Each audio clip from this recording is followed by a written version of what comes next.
amount of political awareness and environmental awareness and religious awareness and spiritual awareness that was going on in the late 60s and during the 70s. And it was propagated through the arts. And, you know, we could have had a panel, and we have these great authorities here and eloquent speakers, and we could have all gathered and you know, spoken our minds and stuff like that. But, you know, nothing speaks to the human heart like the arts do. And that's the important thing about this event, and why I'm so thrilled that David Hoffman, the executive producer, really made this happen. It was really his vision to use the arts as a tool for communication, because you see people's stories and you know it touches your heart, and you have a deeper understanding now than if someone was just yapping at you about the facts of it. So, you know, I think that there's a number of different ways to use arts to get messages across, and that's, I love being an artist, and I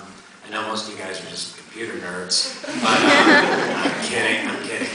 We're all artists in our own way, we're all activists in our own way, and we're all humanitarians, and we should all think of ourselves as being all of those things. So just think about the way that arts can be used to get messages across and touch people's hearts.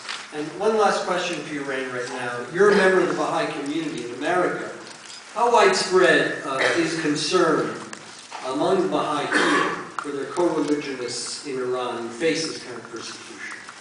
Yeah, yes, the Baha'is of the United States, the Baha'is all over the world, there's about 5 to 6 million Baha'is all over the world, or in every country in the world. It's the second most kind of spread out, propagated religion throughout the planet.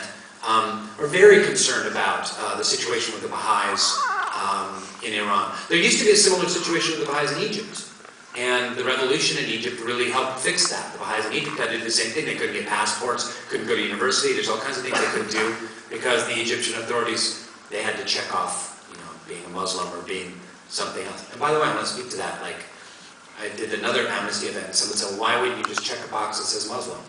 It's like, well, it's your faith, you know. And if if I had to go someplace and check off Swedish instead of Norwegian because I'm Norwegian, I'd be like, what the hell, who cares, you know. But it's my faith, and it's our faith, and it's something that's in our hearts, and it's something that's very beautiful and deep, and it's a deep sense of identity of what we believe. And it's a lie to do it otherwise. It has no integrity, and it's a lie to the world, and a lie about who we are, and a lie to God to do that. So, you know, Baha'is are very proud of their faith.